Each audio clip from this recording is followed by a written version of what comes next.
दर्शकबिन नमस्कार। Mountain television एचडीको नियमित कार्यक्रम माउन्टेन संवादमा यहाँहरूलाई स्वागत छ। म राजाराम गौतम।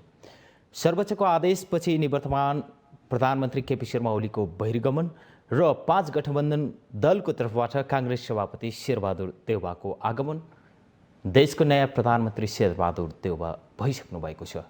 त्यस पछाडिका राजनीतिक घटनाक्रमहरू पनि एवं अगाडि बढिरहेको छ। यो समयमा यो अवस्थासम्म आइपुग्दाखेरि नेपाली राजनीतिमा नेताहरूको राजनीतिक दलप्रतिको स्थायित्व भने कम देखिँदैको छ। नेताहरू पार्टी नै परिवर्तन गर्ने वा दल छोड्ने, दलको नीति र नियम नमान्ने, व्हिपलाई उल्लङ्घन गर्ने लगायतका विभिन्न घटनाहरू राजनीतिक घटनाक्रममा देखिएका छन्। यही बीचमा नेकपा माओवादी केन्द्रका अध्यक्ष पुष्पकमल दाहाल प्रचण्डले कम्युनिस्ट घटक नेताहरूसँगको भेटघाट पनि बाक्लिँदै गएको छ, जसलाई अर्थपूर्ण रूपमा पनि हेरिएको छ। आज हामी यिनै समसामयिक राजनीतिक विषयवस्तु र नेकपा माओवादी केन्द्रले भोलिका दिनमा तय गर्ने अबका यात्राको विषयमा नेकपा माओवादी केन्द्रका नेता रामदीप आचार्यसँग माउन्टेन संवादमा रहनेछौँ। कार्यक्रममा यहाँलाई स्वागत छ। धन्यवाद। एमाले अध्यक्ष ओलीको प्रधानमन्त्री पदबाट बहिर्गमन र नयाँ प्रधानमन्त्री शेरबहादुर देउवाको आगमनसम्मको यो राजनीतिक यात्रालाई यहाँले कसरी हेर्नु भएको छ? नेपालको दलीय राजनीतिक प्रणालीको इतिहास 1 शताब्दी पनि पुगेको छैन। हामी विभिन्न उतार चढावबाट यहाँ आइपुगेका छौँ।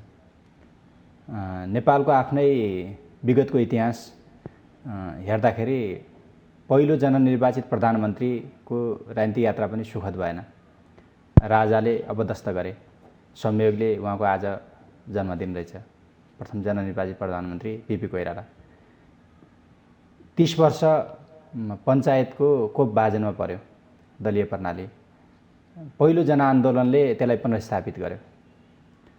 त्यो जनआन्दोलनले पुनर्स्थापित गरेको राजनीतिक प्रणाली पनि सुव्यवस्थित ढङ्गले अगाडि बढ्न सकेन। दल र दरबारका बिचको खिचातानी र राजनीतिक प्रणालीलाई दलहरूले ठिक ढङ्गले ह्यान्डल गर्न नसक्दाखेरि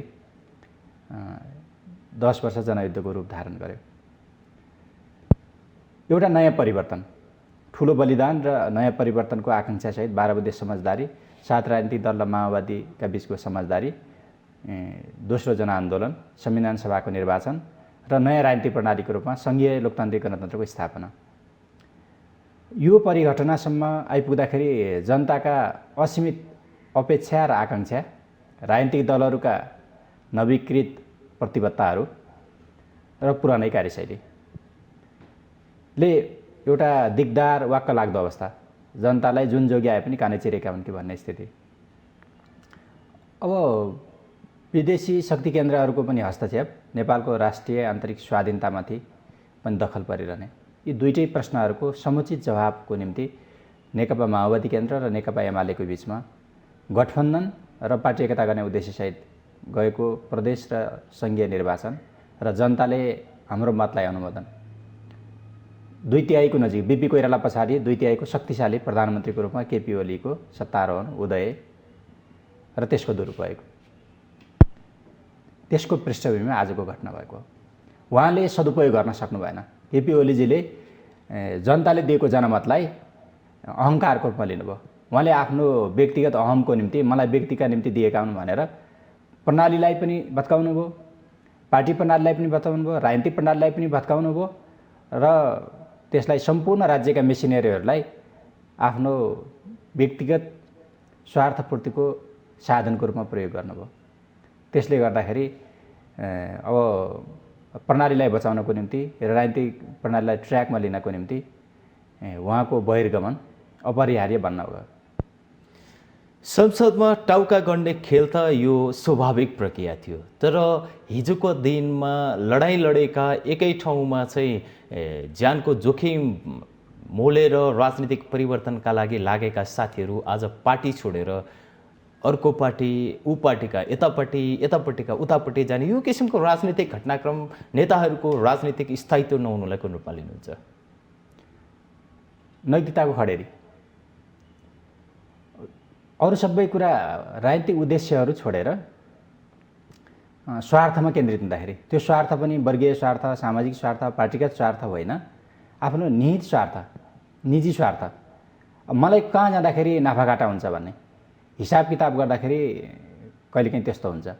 त्यसलाई अर्को पाटोबाट, त्यो सिक्काको एउटा पाटो हो, अर्को पाटोबाट हेर्नुभयो भने इमान, नैतिकता, प्रणाली र मूल्य, म जेसुकै हुन सक्छु, मेरो भाग घुम्न पनि सक्छ, मेरो स्थान खोसिन पनि सक्छ, पार्टीगत हिसाबले या जनप्रतिनिधि मेरो नरहन पनि सक्छ, तर इथिक्सलाई म अगाडि सार्छु र यो प्रणालीलाई जोगाउँछु भन्ने एउटा कुरा हुन्छ।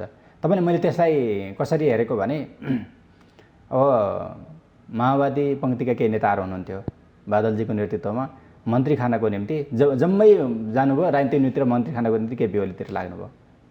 उहाँहरूले कुनै त्यस्तो लजिक राख्नु भएन कि माओवादी पङ्क्तिका नेताहरू एमाले किन बने भन्दाखेरि क्रान्तिको निम्ति, परिवर्तनको निम्ति, समाजवादको निम्ति, अर्को उन्नत व्यवस्थाको निम्ति लाग्यौँ त उहाँहरूले भन्नु भएन, जस्टिफाई गर्नु भएन।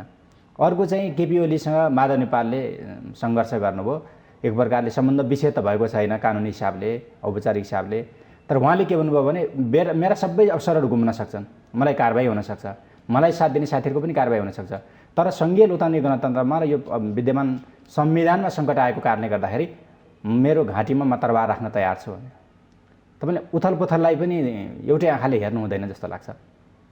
फरक हो। बादलजीहरूको टिमले गरेको के हो भने कुर्सी जोगाउनुको निम्ति हो।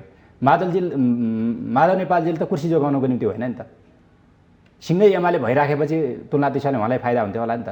उहाँले सङ्घीय लोकतान्त्रिक गणतन्त्रमाथि प्रहार भयो। त्यसको उदाहरण तपाईँले कसरी यो कुरा भन्नुभयो भने केपी ओलीजीले नेतृत्व गर्नुभएको माधव के अरे एमाले समूहमा महेश बस्नेतजीले प्रस्ताव राख्नुभयो। एमालेको प्रवक्ताले पनि खण्डन गर्नुभएको छैन, केपी ओलीले पनि खण्डन गर्नुभएको छैन र घुमाउरो भाषामा त्यसलाई स्वामित्व ग्रहण गर्नुभएको छ। सङ्घीयतामाथि र धर्मनिरपेक्षतामाथि प्रश्न खडा गर्नुभएको छ र यसलाई पुनर्विचार गरौँ भन्नुभएको छ। केपी ओलीजीका हरकतहरूले त्यसलाई पुष्टि गर्छ। उहाँ नक्कली अयोध्याको खोजीमा हुनुहुन्छ, कोरोनाबाट महामारीमा परेका मान्छेहरू, खान नपाएका मान्छेहरू, भत्किएका स्कुलको पुनर्संरचनाको बारे उहाँको ध्यान छैन। उहाँ चाहिँ के छ भने पशुपतिमा जलहरी थप्दै हुनुहुन्छ, बालुवाटारबाट ठुलो ढोल धमकासँग जुलुस गरेर हिँड्नुहुन्छ। नेपालको राजनीतिमा धार्मिक भावनामाथि खेलवाड गर्ने र मतलाई डाइभर्ट गर्ने, यो मैले चाहिँ ठुलो डेभिएसन भने। वैचारिक हिसाबले एउटा कम्युनिस्ट नेताको हिसाबले पनि ठुलो पतन दृष्टिकोण हो। उहाँले अङ्गीकार गर्नुभएको द्वन्द्वात्मक भौतिकवादमाथिको खेलवाड, नेपाली जनताको स्वाभाविक आस्थामाथि, विज्ञानको भरोसा बहस हामी गर्दै जाउँला, स्वाभाविक आस्थामाथि खेलवाड र विदेशी शक्ति केन्द्रहरूसँग अघोषित साँठगाँठ। यहाँहरूको पार्टी प्रशिक्षण जुन किसिमले हिजो जङ्गलबाट तपाईँहरू राजनीति गरेर यो ठाउँसम्म आउनुभयो, परिवर्तनको लागि जुन किसिमले लडाइँ लड्नुभयो, जब परिवर्तन भएर तपाईँहरू सहरमा आइपुग्नुभयो त्यस पछाडि तपाईँहरूमा लोभ पलाएको हो? तपाईँले भनेको सही हो। हामी सहर बदल्न आएका हौँ। विज्ञानको नियम के छ भने म तपाईँसँग छलफल गरिरहेको छु भने म तपाईँलाई कन्भिन्स गर्न आउँछु भने तपाईँका तर्क सुन्दाखेरि आधा म तपाईँसँग कन्भिन्स हुन्छु। सहर बदल्न आएको हो र हामी बदलिएका हौँ। सहर कुन रूपमा बदल्न आएको भने हामीले चाहिँ विद्यमान संरचना जे थियो, सामाजिक राजनीतिक संरचना, यो विभेदकारी छ भन्ने थियो। त्यो वर्गीय हिसाबले विभेदकारी थियो। सम्भ्रान्तहरूले भुइँतका मान्छेलाई मान्छे नै देख्दैनथे। त्यो सांस्कृतिक हिसाबले विभेदकारी थियो। एउटाको संस्कृतिलाई सबैको संस्कृति भन्थ्यो। नेपाल चाहिँ विश्वमा एउटा त्यस्तो विविधता बहुलतायुक्त समाज हो। यसमा बहुसंस्कृतिहरू छन्, बहुधार्मिक आस्थाहरू छन्, बहुजातीय संरचनाहरू छ हैन। हाम्रो छिमेकी चीनमा त्यस्तो भेटिँदैन, अरू देशहरूमा त्यस्तो भेटिँदैन। त्यसकारणले गर्दाखेरि नेपालको विशेषता अनुसारको राजनीतिक संरचना, सामाजिक संरचना बन्नपर्छ भन्ने हाम्रो मान्यता थियो। त्यसो गर्दाखेरि हामीले ठुलो जागरण ल्यायौँ। हामीले भुइँतका मान्छे, लैङ्गिक विभेद थियो। महिलाहरू, तपाईँले जनयुद्धको इतिहास हेर्नुभयो भने 30% 40% महिलाहरू जनमुक्ति सेनामा थिए। जनमुक्ति सेनामा महिला भर्ती गर्न सुरु गरेपछि नेपाली सेनाले महिलाहरूको भर्ती अभियानलाई खुला गर्यो। ठुल्ठुला मोर्चाहरूमा पुरुषहरू सँगसँगै अत्याधुनिक हतियारहरू लिएर लड्न सक्ने महिलाहरू बनायो। त्यो दमित भावना, लुकेको भावना प्रस्फुटित गर्ने अवसरको रूपमा महिलाहरूले एउटा मुक्तिको रूपमा लिए, जसलाई हामीले दलित भनेर 3500 वर्षदेखि दमित बनाएर राखेका थियौँ। एउटा ज्वालामुखी विस्फोट भयो। जब मधेसी धोती भनेर हेला गरिन्थ्यो हैन, हामी कहाँ छौँ भनेर उनका आवाजहरूलाई दबाइन्थ्यो। मैले धेरै मधेसी नेताहरू देखेँ, काठमाडौँ आएर उहाँले थर परिवर्तन गर्नुपर्ने यस्तो व्यवस्था बनाइएको थियो कि उहाँले त दोस्रो दर्जाका नागरिक भनिन्थ्यो, धोती भनिन्थ्यो, इन्डियन भनिन्थ्यो। अपहेलित गरिन्थ्यो, थारूहरू त्यसै गर्थ्यो, जनजातिहरूलाई त्यसरी गरिन्थ्यो। उहाँहरूको निम्ति त्यस्ता उपनामहरू हुन्थे, ती उपनामहरू होचो वर्गको निम्ति गरिएको थियो। त्यो सबैको निम्ति अधिकारको लडाइँको निम्ति जागरण ल्यायो माओवादी जनयुद्धले। सबलाई तिमीहरू जहाँ जहाँ दमित छौ, उत्पीडित छौ, अत्याचारमा परेका छौ, तिमीहरू सब उठ, तिम्रो अधिकारको निम्ति अरू कसैले लड्दिँदैन, तिमीहरू आफै लड्नुपर्छ। माओवादीले ठुलो जागरण ल्याएको थियो। तर पुरानो राज्य मेसिनरीले हामीलाई पनि केही रूपमा बदलेको, तर त्यो हदसम्म बदलेको छैन जसमा हामी सिद्धिसकौँ। हामी यो समीक्षा गर्न तयार हुनुपर्छ हैन। हामी सहर पसेर पुरानो संरचनाबाट केही न केही प्रदूषित प्रभावित बनेका छौँ, तर हाम्रो प्रतिबद्धतामा बदलाव आएको छैन। हामीले हिजो गरे समानताको, न्यायको निम्ति, स्वतन्त्रताको निम्ति लडेको आन्दोलनमा पश्चाताप छैन। हिजोको दिनमा राजनीतिक क्रान्तिबाट, राजनीतिक परिवर्तनबाट, चेतनाबाट आम नागरिकमा, जनस्तरमा जुन किसिमको परिवर्तन आयो, यसको श्रेय तपाईँहरूले आफूलाई लिनुहोला। तर जब तपाईँहरू शान्ति वार्ता मार्फत सहज ढङ्गले राजनीतिमा आइसके पछाडि, त्यस पछाडि फेरि आम जनमानसमा गएर गर्नुपर्ने परिवर्तन, कृषिमा परिवर्तन वा अरूको व्यावसायिक परिवर्तनमा चाहिँ यहाँहरूको पार्टी वा राजनीतिले कहिले पनि त्यो बाटोमा हेरेको लाग्दैन। आर्थिक रूपान्तरणको एजेन्डा राजनीतिक रूपान्तरणसँगै जोड्नुपर्छ। तपाईँले भन्नुभएको यो पूरक हो। त्यसलाई एउटा सिक्काको दुईटा पाटो भने पनि भयो, दुई खुट्टाले हिँड्ने नीति भने पनि भयो। माओवादीले त्यसो भन्थे, क्रान्तिलाई समातेर उत्पादन बढाऊ भन्थे। भनेको मतलब जनताको जीवनमा परिवर्तन ल्याउने। राजनीतिक जागरण, बोल्ने स्वतन्त्रताले, सङ्गठन खोल्ने स्वतन्त्रताले, म अन्यायमा छु भनेर जुलुस गर्ने स्वतन्त्रताले मान्छे मात्रै पुग्दैन। उसको पेट भर्ने स्वतन्त्रता हुन्छ, उसका छोराछोरीहरू हुन्छ, राम्रो शिक्षा पढ्नुपर्छ, उपचारको राम्रो व्यवस्था हुनुपर्छ, रोजगारीको सुनिश्चितता हुनुपर्छ। त्यो ठुलो लडाइँ लडेर संविधान त्यो कुरा उल्लेख गरिएको छ। कानुनी हिसाबले त हामीले मौलिक अधिकारको त्यो उल्लेख गरेका छौँ। राज्यको विरुद्ध विद्रोह मुद्दा हाल्ने अधिकार पनि जनताले सुनिश्चित गरेका छौँ। तर जनताको जीवनस्तरमा परिवर्तन गर्नको निम्ति जुन तदारुकताका साथ यो 10-15 वर्ष हामीले गुजार्न पर्थ्यो, त्यो नगुजारेको कुरा तपाईँले उठाउनु भएको सत्य कुरा हो। तर अबको हाम्रो कार्यसूची हामीलाई, मैले अघि भने नि, हामीसँग 2/3 नजिकको सरकार बनाउँदाखेरि हामीसितको कार्यसूची प्रष्ट त्यो थियो। हामीले सुविचारित ढङ्गले नै त्यो भनेका थियौँ। अबको हाम्रो परिवर्तन भनेको जनताको जीवन स्तरमा परिवर्तनको एजेन्डासँग हाम्रो राजनीतिक आन्दोलनलाई जोड्नुपर्छ भन्ने थियो। र दुर्भाग्यवश त्योतिर अगाडि बढेन। तर त्यसको अर्थ चाहिँ हामीले एजेन्डा नै छोडेको भन्ने छैन। हामीले अहिले हाम्रा 10औं लाख युवाहरू विदेशमा कष्टसाध्य जिन्दगी बिताएर रोजगारीको अवसरमा हुनुहुन्छ। नेपालमा युनिभर्सिटीहरूबाट लाखौँ युवाहरू प्रत्येक वर्ष पास आउट भएर श्रम बजारमा आउने हुनुहुन्छ। अशिक्षित युवाहरू पनि हुनुहुन्छ लाखौँ हामीसित, अथवा स्वरोजगारको युवाहरू हुनुहुन्छ, उहाँले कष्टसाध्य जीवन बिताइराख्नु भएको छ। हाम्रो प्राथमिकता चाहिँ त्यो दिशातिर हुनुपर्छ हैन। हाम्रो राजनीतिक पार्टीहरूको छलफलहरू त्यो दिशातिर हुनुपर्छ। र मलाई लाग्छ अहिले गठबन्धनको सरकार बनेको छ। गठबन्धनको सरकारको एउटा मुख्य कार्यसूची भनेको नेपालको रोजगारीका अवसर सिर्जना गर्ने, उत्पादनलाई वृद्धि गर्ने, आयातलाई प्रतिस्थापित गर्ने, निर्यातलाई बढावा दिने, यो दिशातिर चाहिँ हाम्रो सरकारको छलफल अलि बढी हुनुपर्छ होला जस्तो लाग्छ। प्रसङ्गवश अर्थमन्त्रीसँग अस्ति कुरा हुँदाखेरि उहाँले त्यो कुरालाई विशेष जोड दिएको मैले पाएको छु। र सरकारको साझा न्यूनतम कार्यक्रममा त्यो कुरा अभिव्यक्त हुनुपर्छ। त्यसको निम्ति हामी राजनीतिक पार्टीहरूले हाम्रो दिशालाई सोझ्याउनुपर्छ र सही ट्र्याकमा ल्याउनुपर्छ। तपाईँले उठाउनु भएको कुरा जायज छ भन्ने म ठान्छु। हिजोको दिनमा तपाईँहरूले स्थापित गर्नुभएका एजेन्डाले आज मूर्त रूप पाउने गतिमा गइराख्दा तपाईँको पार्टी चाहिँ खुम्चिएर झन्झन सानो हुँदै गइरहेछ। समीक्षा गर्न आवश्यक ठान्नु भएन? गजबले किन समीक्षा गर्न हैन? म भिरबाट लडेपछि, शरीर कुचिसकेपछि पनि म किन लडेँ भनेर समीक्षा नगर्ने हो भनेपछि त त्यो स्वाभाविक मान्छे नै भएन। राजनीतिक एजेन्डा माओवादीले उठाएको देशमा हावी भएको छ हैन। यो महिमा मनन गर्नको निम्ति, आफ्नो गुणगान गाउनको निम्ति होइन कि। हामीले जे भन्यौँ संविधान सभा, जनताले आफूले संविधान, आफू जनताले चुनेका प्रतिनिधिले छान्न पाउनु भनेर जनयुद्धको बेला 2-2चोटि 3-3चोटि हामीले वार्ता गऱ्यौँ। प्रकारान्तरले पछि देशले त्यो कुरालाई स्वीकार गर्यो। 2चोटि भयो नेपालमा संविधान सभा। त्यसले जनताका चुनेका प्रतिनिधिले, हिजो राजा महाराजाले संविधान एउटा समिति बनाएर हामीलाई दिन्थे। जनताका चुनेका प्रतिनिधिले देशको मूल कानुन आफै बनाउन पाए। हामीले चाहिँ त्यस्तो व्यवस्था राम्रो भए पनि नराम्रो भए पनि चोर डाका फटा यो सन्तानको रूपमा हैन प्रदान गर्ने प्रणाली हाम्रो निम्ति स्वीकार्य छैन हैन। राज्य मेसिनरी चाहिँ जनताले आफैले चुनेका मान्छेले चलाउन पाउनुपर्छ भन्यौँ। गणतन्त्र त्यो पनि हामीले भयौँ। राज्य चाहिँ धर्मको मामिलामा चाहिँ निरपेक्ष बस्नुपर्छ है। कुनै धर्मलाई अंगीकार गर्ने, कुनै धर्मलाई तिरस्कार गर्नु हुँदैन। धर्मको मामिलामा राज्य अलगै बस्नुपर्छ भन्यौँ। त्यो कुरालाई पनि राज्यले संविधानमा उल्लेख गर्यो। एजेन्डा माओवादीले भनेअनुसार चलिरहेछ।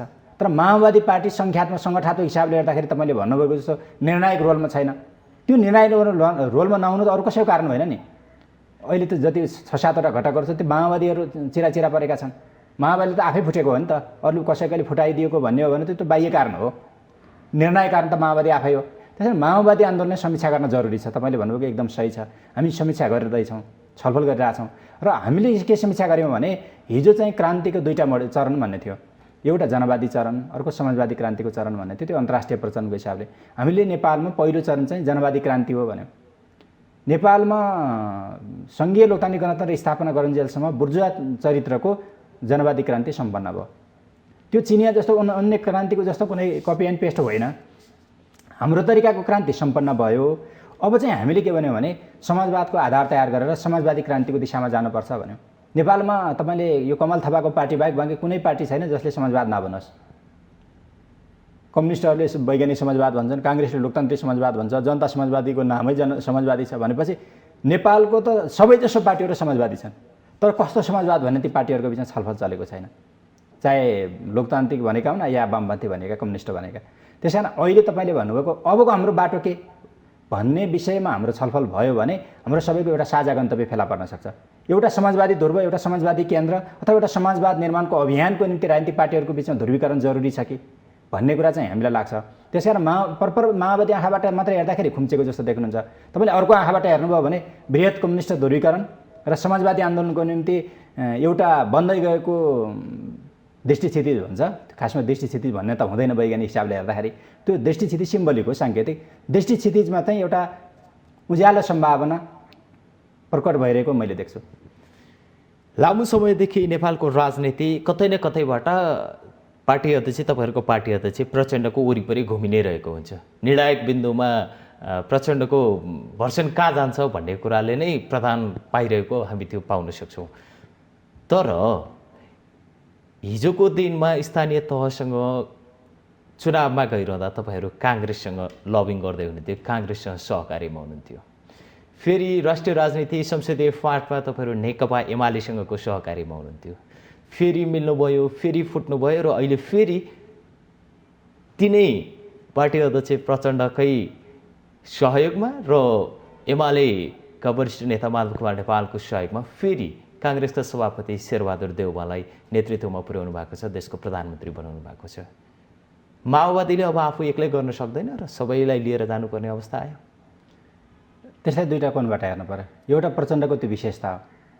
प्रचण्डको खुबी समकालीन राजनीतिमा जति हामी जे छौँ, हामी नेपालमा जहाँ छौँ, जुन राजनीतिक पार्टी छौँ, नेता कार्यकर्ता जहाँ छौँ, त्यहाँबाट समीक्षा गर्दाखेरि व्यक्तिका बारेमा धेरै गुणगान गर्ने प्रणालीको त म विरोधी हो। हेर्नुहोस्, मैले व्यक्ति समाजमा केही पनि होइन जब त्यो समाजमा जोडिँदैन, वर्गमा आन्दोलनमा जोडिँदैन भने। तर फेरि व्यक्ति त्यति बेला निर्णायक हुन्छ। वर्ग, समाज, आन्दोलन र समयको प्रवाहसँग जोडिन्छ भने त्यो व्यक्ति फेरि केही हुन्छ। त्यो आँखाबाट हेर्नुभयो भने समकालीन नेपाली राजनीतिमा प्रचण्ड जति डाइनामिक नेता र यसलाई त्यो डाइनामिजम त सबैसँग हुन्छ। डाइनामिजमलाई चाहिँ अग्रगामी रूपान्तरण गर्ने निम्ति प्रयोग गर्ने नेता त्यो चाहिँ मियो भनौँ न। अहिले प्रचण्ड हुनुभएको छ। लगभग 2 दशकदेखि प्रचण्ड नै हुनुहुन्छ। प्रचण्डले आफ्नो राजनीतिक सङ्ख्यामा उहाँ सङ्गठनमा ठुलो हुनुहोस् या सानो होस् केही फरक परेको छैन। जनयुद्ध गर्दाखेरि पनि झन्डै 56-57 सालदेखि त नेपाली राजनीतिको सेन्टरमा प्रचण्डै हुनुहुन्छ। माओवादी थोरै थियो, मलाई थाहा छ नि त, हामी त जनयुद्धमा थियौँ। 57 सालमा हामी धेरै थिएनौँ। तर राजनीतिको मियो चाहिँ प्रचण्ड हुनुहुन्थ्यो। 2 दशकदेखि अविच्छिन्न रूपमा यहाँ हुनुहुन्छ। त्यसकारण अहिले प्रचण्डले यो गठबन्धनलाई अथवा माओवादी बाहेक अरूलाई पनि लिएर गरेको प्रयत्न सही कि गलत भन्नेबाट हेर्दाखेरि उहाँले अगाडि डोर्याउनु भयो भने सही छ, पछाडि फर्काउनु भयो, यथास्थितिमा रोकिराख्नु भयो भने त्यो गलत छ भन्ने हुन्छ। अहिले अगाडि बढाउने प्रयत्न गर्नुभएको छ। यदि तपाईँ अर्को आँखाबाट हेर्नु, हाम्रो नेपालको राजनीतिक प्रणाली बेलायतको, अमेरिकाको, चिनको, रुसको जस्तै हुनुपर्छ भन्ने कोही पनि छैन। भारतको जस्तो कहीँको जस्तो हुनु पर्दैन, नेपालकै जस्तो हुनुपर्छ। उदाहरणको लागि यो किन भनेको भने काङ्ग्रेसले हामी समाजवादी हौँ, लोकतान्त्रिक समाजवादी हो, समाजवादको निम्ति हामी जान तयार छौँ भन्यो भने कम्युनिस्टहरूले छैछिटो गर्नुपर्छ र? कम्युनिस्टको गन्तव्य त वैज्ञानिक समाजवाद हो, साम्यवाद हो नि त।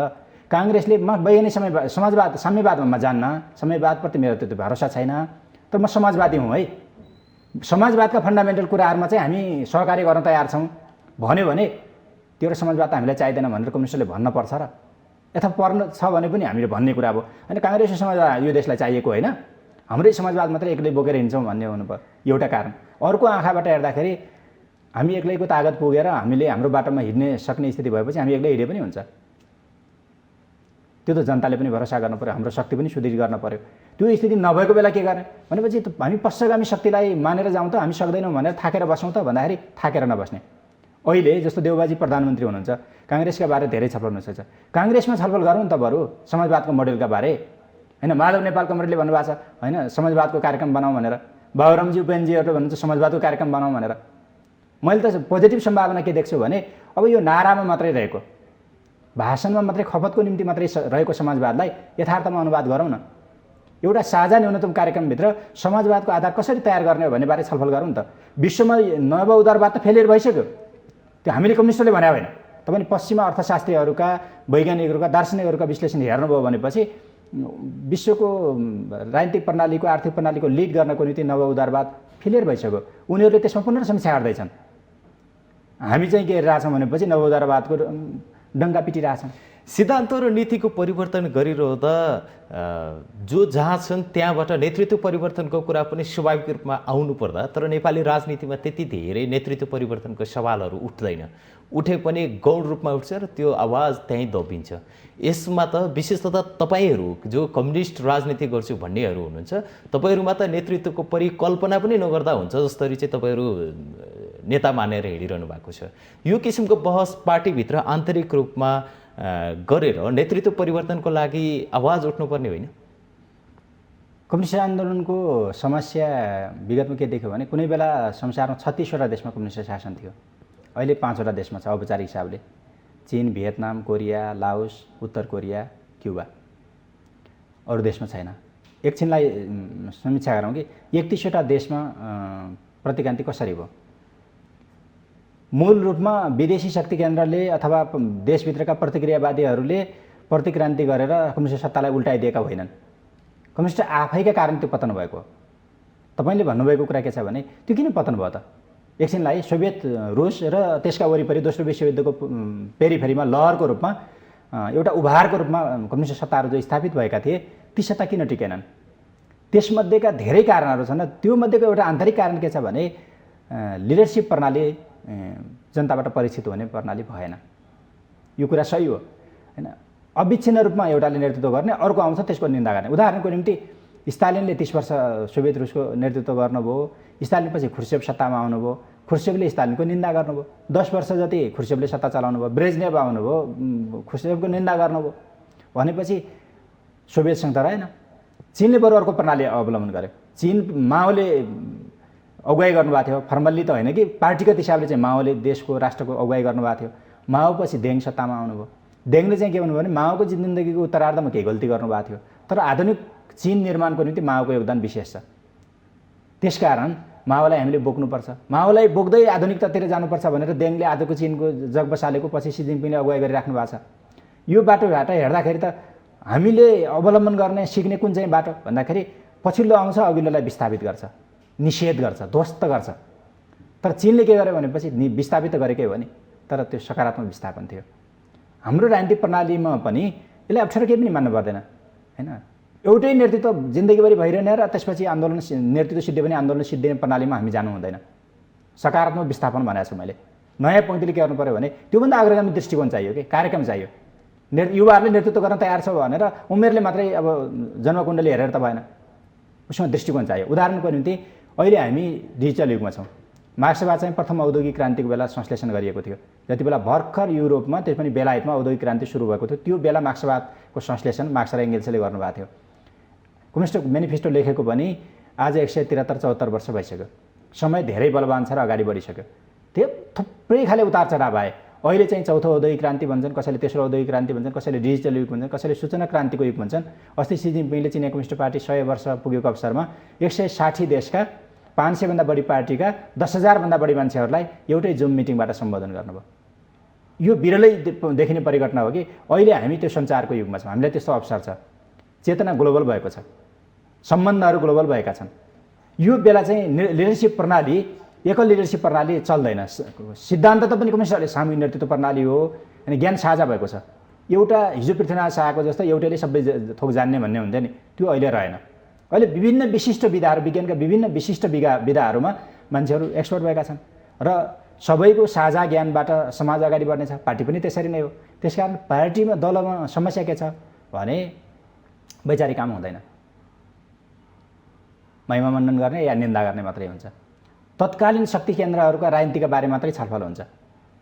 मानव जातिसँग त्यस्तो असीमित क्षमता छ कि बिग ब्याङदेखि बिग क्रन्च भन्छ, महाविस्फोटदेखि महासङ्कुचनसम्मको यात्रा तय गर्न सक्छ ज्ञानको हिसाबले। हामी त्यस्तो कुराको भविष्यवाणी गर्न सक्छौँ, प्रेडिक्सन गर्न सक्छौँ अथवा अनुमान गर्न सक्छौँ आजको तथ्यको आधारमा। भावी 150 वर्ष मात्रै हजारौँ वर्षसम्म समाज कसरी जाला भन्ने कुरा अनुमान गर्न सक्छौँ। तर नेपालका राजनीतिक दलहरू र युवा पङ्क्तिमा सबभन्दा ठुलो खडेरी छ भने त्यो विचारात्मक खडेरी हो। लिडरसिप त दृष्टिकोणको आधारमा गर्ने हो, दर्शनको आधारमा गर्ने हो, कार्यक्रमको आधारमा गर्ने हो। हामीले त्यो तयारी गरेनौँ भनेपछि लिडरसिपको दावा गर्नु चाहिँ फगत दावा मात्रै हुन्छ।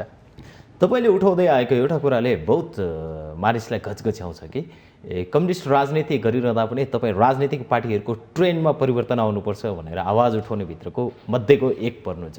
यहाँले भन्नुभएको राजनीतिक ट्रेन्डको परिवर्तनको यो ट्रेन्ड चाहिँ मोडालिटी के हो? मैले भनेको एउटा चाहिँ हाम्रो दृष्टिकोणमा बदलाव हो। समाज फेरियो, हामी फेरिएनौँ भने हामी आउटडेटेड हुन्छौँ। मैले भन्ने गरेको छु साधारण सजिलो बुझ्ने गरी कि हामी अपडेटेड हुनुपर्छ कि हामी आउटडेटेड हुनुपर्छ।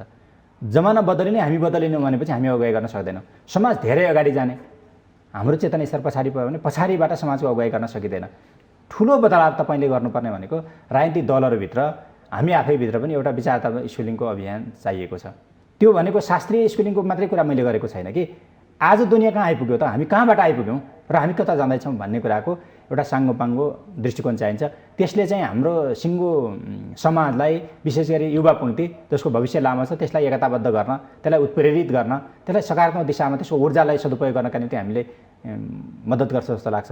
दोस्रो कुरा चाहिँ के छ भने हाम्रो हीन भावना, दास भावना, पिछलको बन्ने भावना, अरू कसैले राम्रो गर्थ्यो त्यसका पछाडि लागेर राम्रो कार्यदा बन्थ्यो भन्ने भावनाबाट मुक्त हुनुपर्छ। राम्रो लिडरको परिकल्पना गर्ने, तर राम्रो लिडर बन्न आफू कहिले पनि तयार नहुने, राम्रो कार्यकर्ता बन्ने मात्रै सोच राख्ने। लिडर राम्रोहरूको कोही भइदिए हुन्थ्यो, मात्रै त्यसको गुणगान गाउने गतिलो कार्यकर्ता हुन्थ्यो भने कार्यकर्ता लिडर बन्ने हिम्मत राख्नु पऱ्यो नि त। त्यसकारण अगाडिको नेताहरूले बाटो छोड्दैनन्, हामीलाई ठाउँ दिँदैनन् भन्ने गुनासो गर्नुपर्ने, रोइकराइ गर्नुपर्ने म देख्दिनँ। हेर्नुहोस्, त्यो त रिप्लेस गर्ने हो होइन। मैले भने नि त्यो त्यस्तो रिप्लेस, सकारात्मक रिप्लेस, निन्दा गरेर, घृणा गरेर, बदनाम गरेर रिप्लेस गर्ने, त्यसले त विभाजनतिर लैजान्छ। सकारात्मक रिप्लेस त हाम्रो घरमा पनि चल्छ, समाजमा पनि चल्छ। विचार र नेतृत्वको प्रभावका कारणले मात्रै राजनीतिक नेतृत्व परिवर्तन सम्भव छ। सही भन्नुभयो। विचारमा अब्बलपन चाहियो। त्यो विचार अनुसारको सङ्गठन भनेको त साधन हो, माध्यम हो। त्यो विचारलाई लागू गर्ने साधन हो। हामीलाई कस्तो विचारको रूपमा संश्लेषण गर्छौँ, तदनुकूलको हामीलाई सङ्गठन चाहिन्छ। त्यो सङ्गठनको अगुवाई गर्नको निम्ति कस्तो लिडरसिप प्रणाली चाहिएला भन्दाखेरि एउटा सिङ्गल सुपर लिडर होइन, सामूहिक टिममा भरोसा गर्ने लिडरहरूको टिमको जत्थाबन्दी, एउटा विशाल टिम हरेक राजनीतिक पार्टीहरूभित्र। कम्तीमा हामीले मैले त माओवादी केन्द्रभित्र के भनेको छन्, हामीले छलफल सुरु गरौँ न त, हाम्रोबाट छलफल सुरु गरौँ न त होइन। म त आशावादी छु। लिडरसिपले युवाहरूलाई ठाउँ दिँदैन कि भनेर रोइकराइ गर्ने ठाउँमा म छैन। हामी आफैले सिर्जना गर्ने हो। सिर्जना गर्न सक्ने क्षमता हामीसित छ। त्यसले हामीलाई, पार्टीलाई, लिडरसिपलाई सहयोग नै गर्छ र आन्दोलनलाई पनि, राष्ट्रलाई पनि सहयोग गर्छ भन्ने म ठान्छु। परिवर्तन सम्भव छ, परिवर्तन हाम्रै पालामा सम्भव छ भनेर जुन किसिमले राजनीतिक परिवर्तनलाई लिइरहँदा तपाईँ त हिजोको दिनमा सानै उमेरदेखि नै माओवादी यात्रामा लाग्नुभयो र आजको यो ठाउँसम्म एउटा आफूलाई चेतनशील प्राणीको रूपमा विकास गर्नुभएको छ, आफ्नो विचार प्रवाहहरू गरिराख्नु भएको छ। साँच्चै नै तपाईँ आउनुभएको जाजरकोट चाहिँ कति परिवर्तन भयो?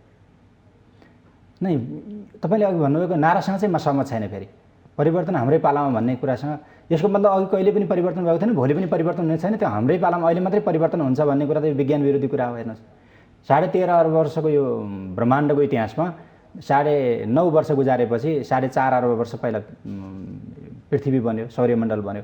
त्यसपछि 50 करोड वर्ष गुजारेपछि एककोषीय जीवहरू, बहुकोषीय जीव बने र लगभग 60 लाख वर्ष अघि प्राणी जगतबाट मान्छे छुटियो। अहिलेको यो पृथ्वीमा भएको होमोसेपियन्स भन्छ 7 अर्ब 90 करोड मान्छेहरूमध्ये यो होमोसेपियन्स पूर्वी अफ्रिकातिर 2 लाख वर्ष अगाडिदेखि देखा परेको, 70,000 वर्ष पहिला यो संसारभर फैलिन सुरु गरेको। यसको गति हेर्नुभयो त निरन्तर परिवर्तनशील छ त। यसको चरित्रै परिवर्तनशील हो के। परिवर्तन हाम्रै पालामा भन्ने होइन। परिवर्तन हिजो पनि थियो, हाम्रा बाजे बराजुको पालामा, हाम्रा नाति पनातिका पालामा पनि हुनेछ। परिवर्तन सतत नियम हो। यो हामीले संश्लेषण गरेर परिवर्तन हुने र हामीले संश्लेषण गर्न छोडिदिएर परिवर्तन नहुने होइन। त्यसमा हाम्रो भूमिका के त भने हाम्रो सचेतन भूमिका भनेको परिवर्तनलाई तीव्र बनाउनु, परिवर्तनलाई सही दिशामा लिनु, सुव्यवस्थित बनाउनु, परिवर्तनलाई सबैको हितमा प्रयोग गर्नु। हामी कम्युनिस्टले अथवा राजनीतिकर्मीले गर्ने परिवर्तन भनेको त्यति मात्रै हो। तपाईँले अरू केही पनि नगरे पनि परिवर्तन हुन्छ। जाहेरकोटमा के भयो भन्नुभयो नि, मेरो बाले पहिला के भन्नुहुन्थ्यो भने जाहेरकोटबाट तल नेपालगञ्ज रुपैडिया नुन बोक्न जानु पर्थ्यो, 33 दिन लगाएर रुपैडियाबाट नुन बोक्यो भन्नुहुन्थ्यो। अहिले जाहेरकोटमा के छ भनेपछि नुन त घरमै पुग्छ त, गाडी ठ्याक्कै ढोकामै जान्छ, केही गाउँमा पुग्न बाँकी होला, पुग्दैछ होइन। अहिले केन्द्रीय लाइन बिजुली पुगेको छ होइन। सञ्चारको हिसाबले हेर्दाखेरि संसारसँग मान्छे जोडिएको छ। हिजो हामी हुलाकबाट महिनापछि कालापहाड इन्डियातिर गएका मान्छेहरूको खबर चिठीबाट पाउँथ्यौँ। आज चाहिँ सहर र गाउँको दूरी घटेको छ। स्कुल कलेज पढ्नेहरूको ठुलो जमात तयार भएको छ। हिजो काठमाडौँको खबर भनेको दुर्लभ हुन्थ्यो, आज काठमाडौँको खबर सुनिराख्नका निम्ति छैन। समाज त सतत परिवर्तनशील छ। तपाईँले जाहेरकोट के भयो भन्नुभयो भनेपछि समाज जसरी परिवर्तनको दिशामा छ जाहेरकोट पनि परिवर्तनकै दिशामा छ। तर त्यो परिवर्तनको दरसँग हामी सहमत छौँ कि छैनौँ? परिवर्तनको दिशा त अग्रगामी नै छ, तर त्यो परिवर्तनको दर भने नि त्यो तीव्र हुनु पर्थ्यो, अलि मन्द भयो कि, अलि सुव्यवस्थित हुनु पर्थ्यो, अलि अव्यवस्थित भयो कि। अझ भने मान्छेको अपेक्षाहरू त असीमित छन् नि त। हाम्रो बाको पालामा 33 दिन लगाएर नुन बोक्ने बेला के हुन्थ्यो भने एउटा ट्र्याक्टरले मात्रै घटे गरेर भए पनि नुन चाहिँ अलि नजिकै पालिदिएको भएपछि कति आनन्दको हुन्थ्यो होला। अहिले गाउँमा त नुनको टेन्सन होइन नि, नुन बोक्ने मान्छेको छ कि छैन घरमा भन्ने टेन्सन छैन नि त। परिवर्तन छ कि छैन भन्दाखेरि परिवर्तन त देशैभरि छ, संसारभरि परिवर्तन नियम हो। यो त्यो हाम्रै पालामा हुने होइन, हाम्रो पालामा त्यसलाई सुव्यवस्थित गर्ने मात्रै ड्युटी हो हाम्रो। पछिल्लो समयमा पार्टी अध्यक्ष प्रचण्डको भेटघाट बढीजसो हिजोका दिनमा समकालीन राजनीतिमा हिजो जङ्गल बस्दाखेरि होस् वा त्यस पछाडिका केही समयसम्म सँगै राजनीति गरेका नेतृत्वहरूसँगको भेटघाटमा बढी केन्द्रित भएको छ। केही नयाँ आउँदैछ कम्युनिस्ट राजनीतिमा? एउटा कुरा चाहिँ अब सिम्बोलिक हिसाबले जङ्गल भन्ने चाहिँ जङ्गल चाहिँ हामी बसेको होइन, कहिले पनि बसेको होइन। जङ्गल हामी किन भन्छ, जनता जङ्गल बसेको बेला हामी जङ्गल बस्यो। जनताका गोठ घर हुँदाखेरि खाना बस्न पर्यो। जनता गाउँमा हुँदाखेरि हामी चाहिँ अधिकांश समय चाहिँ हामी गाउँमा थियौँ र जनतासँगै थियौँ। त्यो चाहिँ गाउँमा दमन भएको बेला सुरक्षाको लागि कोही बेला हामी जङ्गल बस्यौँ होला होइन। त मैले त्यो कुरालाई करेक्सन गरेँ। दुःख कष्टमा साथ दिएका हिजोका साथीहरू जो विचलित भएर गए थिए वा जो पार्टी छोडेर गए थिए, आज तिनै साथीहरूसँग फेरि पनि सहकार्यको एउटा वातावरण तय हुन लागेको हो कि भन्ने एउटा खालि सृजना भएको छ। मैले उहाँहरूलाई विचलित पनि भन्दैन होइन, उहाँले चाहिँ चलितै भन्नुहुन्छ होइन। त्यस कारणले गर्दाखेरि यसलाई आज सुल्टो भाषामा भन्दाखेरि चाहिँ हाम्रो कुरा मिलेन भनौँ न, राजनीतिहरूमा कुरा मिलेन। यो बाटो हिँड्नु ठिक छ कि बेठिक छ होइन। अहिले सङ्घीय लोकतान्त्रिक गणतन्त्रको दिशामा हाम्रो पार्टीमा शान्तिपुर कहाँ आउन बित्तिकैदेखि बहस थियो। यो बाटोबाट जाँदाखेरि उपलब्धिहरूलाई जगेर्ना गरेर अगाडि बढ्न सकिएला कि यो चाहिँ बुर्जुवा लोकतान्त्रिक गणतन्त्रमै सीमित भएर हाम्रो मूल एजेन्डाबाट च्युत होला। हाम्रो पार्टीमा खासमा यसमा बहस थियो। यो बहसमा अब हामी अहिले के निष्कर्षमा पुग्यौँ, माओवादी के निष्कर्षमा पुग्यो भनेपछि अहिले पोल्टामा भएकोलाई जोगाएर अनि आकाशमा भएकोलाई छोप्ने अलिक प्रयत्न गर्ने हो नि त।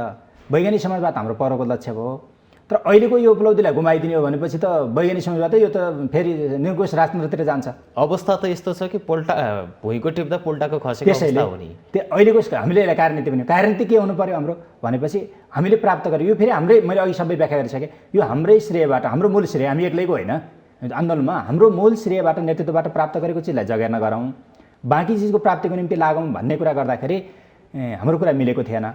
सायद अब हामी हन्डा ठक्कर खाएपछि सबैले सिक्छौँ होला। मैले अरू कसैले हामी सबै एकदम दिग्गज अरू कसैले नसिकेको भन्ने पनि मेरो मनसा आएन। हामीले हन्डा ठक्कर खायौँ होला नि त। जस्तो हामीले किरण कमरेडले नेतृत्व गर्नुभएको पार्टी बनाउनु भयो, उहाँले चाहिँ क्रान्तिको निरन्तरताको कुरा गर्नुभयो, विप्लवजीले चाहिँ एउटा स्टेपै चाल्नुभयो होइन। राज्यका विरुद्ध अब दमन गर्छ भने हामी प्रतिरोध गर्छौँ भनेर एकीकृत क्रान्तिको सिद्धान्त भनेर उहाँले लागू गर्नुभयो।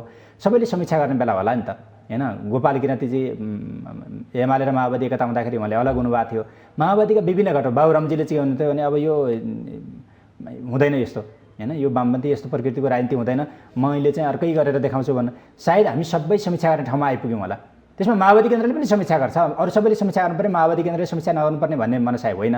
तर मैले त्यसको ब्याकग्राउन्डमा अघि तपाईँलाई के बताएको थिएँ भने हामी जनवादी क्रान्तिको चरणलाई आफ्नै ढङ्गले पुरा गरेर अब समाजवादी क्रान्तिको दिशातिर जाने र त्यो समाजवादी क्रान्तिको निम्ति पूर्व माओवादी मात्रै होइन, नेपालका कम्युनिस्ट वामपन्थी प्रगतिशील र समाजवादको निम्ति अगाडि बढ्न चाहने सच्चा समाजवाद भनौँ त्यसको दिशामा अगाडि बढ्नेहरूका बिचमा ध्रुवीकरण आजको आवश्यकता बनेको हो कि यो छलफलले त्यतातिर सङ्केत गर्छ। 64 देखि 74 सम्मको राजनीतिक यात्रालाई समीक्षा गर्नु पर्यो भने कसरी समीक्षा हुन्छ माओवादीभित्र? यो त कहिले रात कहिले दिन, उतार चढाव हैन। तपाईँले चाहिँ राति मात्रै हेर्नुभयो भनेपछि अब दिन आउँदैन कि भन्ने निराश हुन्छ, दिन मात्रै हेर्नुभयो भने रात आउँदाखेरि पनि फेरि अत्यास लाग्छ। मैले चाहिँ यो राजनीतिलाई चाहिँ के ठान्छु भने आन्तरिक हिसाबले समीक्षा गर्नुपर्ने गम्भीर प्रश्नहरू छन्, तर चाहिँ त्यो उतारको अवस्थालाई हेर्ने या उभारको अवस्थालाई हेर्ने एउटै पक्षलाई हेर्नु हुँदैन। राजनीतिज्ञले चाहिँ उतार र उभार दुईटैलाई हेर्नुपर्छ। देशमा जति पनि युवा जनशक्ति तयार छन् श्रम शक्तिका लागि, त्यो श्रम शक्तिको उचित सदुपयोग हुन नसक्दाखेरि हरेक दिन हाम्रो युवा जनशक्ति बाहिर खाडी मुलुकमा पठाइरहनु परेको छ। अवस्था हेर्दा यस्तो लाग्छ कि नयाँ सन्तति हामीले हाम्रा लागि होइन अरूका लागि तयार गरिरहेका छौँ भन्ने किसिमको अवस्था छ।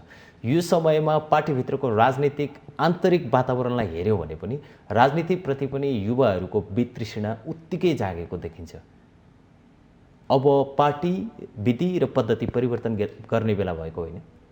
यो हाम्रो लज्जाको विषय हो। यो राष्ट्रको र हामी राजनीति गर्नेहरूको पनि लज्जाको विषय हो कि हाम्रा सन्ततिहरू बलपूर्वक बाध्यतावश आफ्नो देशलाई छोडेर अर्काको देशमा अन्तर्राष्ट्रिय एउटा पुँजीवादले खडा गरेको श्रम बजारमा आफ्नो रोजीरोटीको खोजीको निम्ति जानुपर्ने, स्वेच्छाले जानु स्वाभाविक कुरा हो। बाध्यतावश जानुपर्ने चाहिँ हाम्रो यो लज्जाको विषय हो। यसलाई हामीले बदल्नुपर्छ। यो बदल्नेसँगै तपाईँले भनेको दोस्रो प्रश्नको समाधान आउँछ। राजनीतिप्रतिको वितृष्णा भन्नुभयो, अघिल्लोको समाधानले पछिल्लोको आकर्षण हुन्छ। यो अन्तर सम्बन्धी छ जस्तो मलाई लाग्छ। मैले यसमा अघि पनि व्याख्या गरेँ कि अब हाम्रोको कार्यसूची भनेको अब श्रम शक्ति कहाँ लगाउँछौँ त? हामी कृषिमा लगाउँछौँ कि उद्योगमा लगाउँछौँ कि सेवामा लगाउँछौँ अथवा नयाँ उद्योगहरू खोल्छौँ कि कसरी जान्छौँ? विश्वमा फेरि कामको अन्त्य हुँदैछ, अर्कै ट्रेनमा छ विश्व अहिले हैन। मेसिनले मान्छेलाई विस्थापित गर्दैछ हैन। रोबोटले धेरै काम गर्न सुरु गर्यो। डक्टरलाई, इन्जिनियरलाई, पाइलटलाई, किसानलाई, मजदुरलाई सबैलाई विस्थापित गर्दैछ हैन। कामको अन्त्य हुँदैछ भन्ने युगमा विश्व प्रवेश गर्दैछ। हामी चाहिँ फेरि त्यसैसँग तादात्म्यता गर्ने गरिकन विकसित भइ नै सकेका छैनौँ। तर अहिले हाम्रो जमानामा मलाई के लाग्छ भने हाम्रो कृषिको क्षेत्रमा एउटा ठुलो परिवर्तन, उद्योगको क्षेत्रमा हाम्रो आफ्नै ढङ्गको एउटा ठुलो परिवर्तन र सेवाजन्य उद्योग छ त्यो क्षेत्रमा पनि हाम्रो एउटा परिवर्तन। नेपालको निम्ति आफ्नै बाटो तय गर्नुपर्ने एउटा आवश्यकता महसुस भएको छ। राजनीतिक नाराको रूपमा, घोषणापत्रको रूपमा, दस्तावेजको रूपमा, भाषणको रूपमा हामीले धेरै भनेका छौँ, पर्याप्त भनेका छौँ जस्तो लाग्छ हैन। अब चाहिँ त्यो अनुवाद गर्नुपर्ने, लागू गर्नुपर्ने ठाउँमा हामी आइपुगेका छौँ। सायद त्यो दिशातिर राजनीतिक पार्टीहरूभित्रको छलफललाई अलि सघन घनीभूत बनाउनु पर्ने बेला बढी भयो कि भन्ने मलाई पनि लाग्छ। पार्टीको विधानमा जुन कुरा लिएर जनतामाझ गइन्छ र जनताबाट भोट प्राप्त गरेर सत्तामा आइसके पछाडि जनता बिर्सने त नेपाली राजनीतिको संस्कार नै जस्तो भएको जनताले महसुस गर्छन्। आम मानिसको बुझाइ पनि यस्तै किसिमको भएको छ। त्यसो हो भने कम्युनिस्ट आन्दोलनको अबको गन्तव्य के? कागजमा जे कुरा लेखिन्छ 100% कुरा लागू हुँदैन। लागू गर्ने क्रममा त्यो केही मोडिफाई हुन्छ, केही छोड्नुपर्ने हुन्छ र केही थप्नुपर्ने हुन्छ। यदि अहिले तपाईँ र मैले बसेर नेपालको एउटा सुन्दर रेखाचित्र कोरौँ र यो कुरा लागू गर्न सकिन्छ भनेर फिल्डमा गइसकेपछि केही त हामीले छोड्नै पर्छ, केही त हामी थप्नै पर्छ, केही त लागू गर्नुपर्छ। पार्टी दस्तावेजहरूको कुरा पनि त्यही नै हो। तर अब जनतालाई झुक्क्याउनको निम्ति यसो गरेपछि मत कलेक्सन गर्न सकिएला, दिमागलाई कब्जा गर्न सकिएला, तिनलाई भ्रममा पार्न सकिएला, त्यसपछि फेरि अगाडिको गन्तव्य देखा जाएगा भन्ने हो भनेपछि त्यो त झुट हो, बेइमान हो, त्यो फरेब हो। अब त्यो ठिक्दैन, त्यस्तो पोलिटिक्स चाहिँ ठिक्दैन। हिजोको दिनमा आफू र आफ्नो पार्टीले त्यो गर्यो भन्ने कुरा त स्वीकारिन सकिन्छ। होइन, मैले भनेको हामीले कति इमान्दारीपूर्वक छलफल गरेका थियौँ, हामीले लागू गर्ने कुरा जस्तो 64मा माओवादीले के भनेको थियो भने अरूलाई हेऱ्यौँ पटक पटक, माओवादीलाई हेऱ्यौँ एकपटक। माओवादी एउटा ठुलो उभार आयो नि त। माओवादीलाई हेऱ्यौँ एकपटक भनेपछि माओवादीले त त्यसरी देखाउनु पर्थ्यो नि त। माओवादीले 64को चुनाव 64 त्यो त हामी चुकेको हो नि, त्यो कुरा चाहिँ हामीले मान्नुपर्छ। तर अबको गन्तव्य के भन्नुभयो भने मैले भने राजनीतिक हिसाबले अबको गन्तव्य समाजवाद निर्माणको आधार खडा गर्ने, सांस्कृतिक हिसाबले हेर्दाखेरि एउटा सामाजिक जनसंस्कृतिलाई बढावा गर्ने, अब अर्थतन्त्रको हिसाबले हेर्दाखेरि पनि हामीले चाहिँ अब कहिले 3 खम्बे नीति भन्यौँ, कहिले के भन्यौँ। तर मैले जोड के दिनुपर्छ भने कृषिलाई जोड दिने, उद्योग र सेवा क्षेत्रलाई त्यसको पूरक बनाउने र एउटा ठुलो जागरण हैन। राजनीतिक पार्टीहरूले एउटा ठुलो हामीसित युवाहरूको पङ्क्ति घटेको छैन। विश्वविद्यालयहरू कलेजहरूबाट कारखानाहरूबाट युवाहरूको ठुलो पङ्क्ति अहिले पनि छ हामीसित। तर नेतृत्व तयार गर्नका लागि त्यहाँका चुनावहरू त गराउनतर्फ त कसैको ध्यानै जाँदैन। चुनाव त हुन्छ, अब चाहिँ ती चुनाव होला नहोला त्यो सेकेन्डरी कुरा। हामीसित मौजुद भएको जनशक्ति छ, त्यसलाई चाहिँ निर्माणको अभियानमा लगाउने। नाम जेसुकै दिउँ, ठुलो निर्माणको अभियान जस्तो 6743वटा वडा छ, वडा स्तरमा एउटा वडाबाट 10जना युवाहरूको टिम बनाउन, त्यहाँ अगुवाई गर्ने होइन। अहिले मैले धेरै ठाउँ सुनेको छु, रचनात्मक काम पनि भएको छ। युवाहरू विदेशमा बसेका, युनिभर्सिटीमा पढेका धेरै युवाहरू यहाँ आएर कृषि कर्म फर्किनु भएको छ। नेपालभित्रै पनि सानातिना स्वरोजगारका तालिमहरू पनि भइरहेछन्। हामी तालिम दिउँ, विभिन्न खाले तालिम दिउँ, युवाहरूलाई काममा लगाउँ र उनको जीवनमा परिवर्तन हुने, उनका छोराछोरीको भविष्य सुनिश्चित होस्, उनका आमा बाहरूले सन्तोषजनक बाँच्न पाउन्, उनीहरूले चाहिँ श्रमको खोजीमा संसार धाउनु नपरोस्। त्यस्तो समाज बनाउनका निम्ति हामी छलफल गर्ने बेला अब ढिलो नगर्ने कि भन्ने कुरामा तपाईँले उठाएको प्रश्न जायज छ। सरकारको नेतृत्व परिवर्तनसँगै अब त पार्टीलाई पनि अलिकति आराम मिलेको होला। प्रधानमन्त्री नयाँ आउनुभएको छ, अब केही मन्त्रीहरू बनाउनेसम्मको धन्दा बाँकी होला पार्टीसँग, होइन भने त अब पार्टीले आफूलाई नयाँ कार्यदिशाबाट अगाडि बढाउनेतर्फ ध्यान दिनु आवश्यक देखिन्छ। अब माओवादीले लिने नयाँ कार्यदिशा कस्तो किसिमको हुन्छ? सरकार बनाउने धन्दा होइन, दायित्व हो, ड्युटी हो। तपाईँले भन्नुभयो केही मन्त्री थप्ने त्यो धन्दा होइन, त्यो त दायित्व हो। त्यो दायित्व हामीले पुरा गर्नैपर्छ। त्यो दायित्व पुरा गरेर मात्रै समाजको दायित्व हामी अगाडि बढाउँछौँ। अब माओवादी केन्द्रले तत्कालका निम्ति गर्नुपर्ने एउटा अहिलेको हाम्रो स्कुलिङ भत्ता भत्ताभङ्ग भएको छ। माओवादी केन्द्रले सुधार चाहिँ दिमागबाट गर्नुपर्छ। संसारमा दोस्रो ठुलो रकम अनुसन्धानको निम्ति खर्च भने दोस्रो ठुलो रकम चाहिँ मानव मस्तिष्कको लागि रहेछ। मैले एउटा तथ्याङ्क हेरेको थिएँ। पहिलो चाहिँ यो ब्रह्माण्डले कसरी काम गर्छ भन्नेमा खर्च भएको रहेछ। दोस्रो ठुलो रकम चाहिँ मानव मस्तिष्कले कसरी काम गर्छ भनेर वैज्ञानिकहरूले खर्च गरेका छन्। अमेरिका, युरोपियन युनियन, जापानदेखि सन् 2016देखि चीनले पनि त्यो अभियान चलाएको छ र आशातीत सफलताहरू प्राप्त गरेका छन्। हामीले चाहिँ हाम्रो मान्छेको रूपान्तरको सुरुवात चाहिँ टाउकोबाट गर्नुपर्छ, मानव मस्तिष्कबाट गर्नुपर्छ र हाम्रो दृष्टिकोणको रूपान्तरण स्कुलिङबाट गर्नुपर्छ। माओवादी केन्द्रले तत्काल अरू राजनीतिक दलले पनि त्यही नै गर्नुपर्छ जस्तो लाग्छ। माओवादी केन्द्रले गर्नै पर्ने काम चाहिँ पार्टीमा एउटा व्यवस्थित स्कुलिङ सुरु गर्नुपर्छ। त्यसले चाहिँ एउटा राजनीतिक दिशा तय गर्नको निम्ति हामी सबैलाई एउटै बाटोमा, एउटा गन्तव्य, एउटा सङ्कल्पमा लिनका निम्ति मद्दत गर्छ। दोस्रो कुरा चाहिँ हाम्रो सङ्गठन आफ्नो खुट्टामा उभिएको सबली नेकपा बनेदेखि भद्रगोल भएको सङ्गठनलाई चाहिँ एउटा लयमा फर्काउनुपर्छ। तेस्रो कुरा चाहिँ जनसेवामा हामीले समर्पित गर्नुपर्छ। यो तीनवटा काम गर्न सक्यो भनेपछि सायद माओवादी आन्दोलनले यो देशमा जनताले गरेको अपेक्षालाई पुरा गर्नको निम्ति हामी सक्षम हुनेछौँ। यसका निम्ति ठुला पहाडहरू छन्, अजङ्गका पहाडहरू छन्। हामी आफैभित्र मैले यो तीनवटा कुरा लागू गर्नको निम्ति सरल भनेको छैन, भयङ्कर ठुलो समस्या छ, तर त्यसलाई फर्स्यौट गर्न सक्छौँ, फर्स्यौट गर्नुपर्छ। तीनवटा कुरो मुख्य आइरहँदा पनि यसभित्र पार्टीको महाधिवेशन पनि हुनुपर्छ भन्ने कुराको अपेक्षा थियो। है मैले सङ्गठनको रूपान्तरणको कुरा गरेँ। महाधिवेशनको मितिको हिसाबले विधान त हाम्रो पुगेको छैन। हामीले माओवादी घटकहरूको एकता हुँदाखेरिदेखि नेकपा बनेदेखि हेर्दाखेरि, तर सङ्गठनको सुदृढीकरणभित्र चाहिँ समग्र प्याकेज भने मैले होइन। सङ्गठन भनेको त महाधिवेशन त अन्तिम थलो हो होइन। सङ्गठन सुदृढीकरणभित्र सबै पक्ष पर्छ। हस्, यहाँले आफ्नो अमूल्य समय हामीलाई प्रदान गर्नुभयो, त्यसको लागि धेरै धेरै धन्यवाद मेरो विषयलाई सार्वजनिक गर्ने अवसर दिनुभएकोमा। दर्शकबिन आज हामीले पछिल्लो राजनीतिक घटनाक्रम र त्यो घटनाक्रमलाई लिएर आम जनमानसमा जाने बुझाइ कुन किसिमको रहन्छ भन्ने बारेमा कुराकानी गऱ्यौँ र नेकपा माओवादी केन्द्रको अबको राजनीतिक यात्रा कतापट्टि जाँदैछ भन्ने विषय केन्द्रित गऱ्यौँ। आज हामीसँग नेकपा माओवादी केन्द्रका नेता रामदीप आचार्य हुनुहुन्थ्यो। भोलि फेरि नयाँ विषयवस्तु र नयाँ व्यक्तित्वका साथ उपस्थित हुने नै छौँ। सत्य, तथ्य र निष्पक्ष समाचारका लागि हेर्दै रहनुहोला माउन्टेन टेलिभिजन HD। नमस्कार।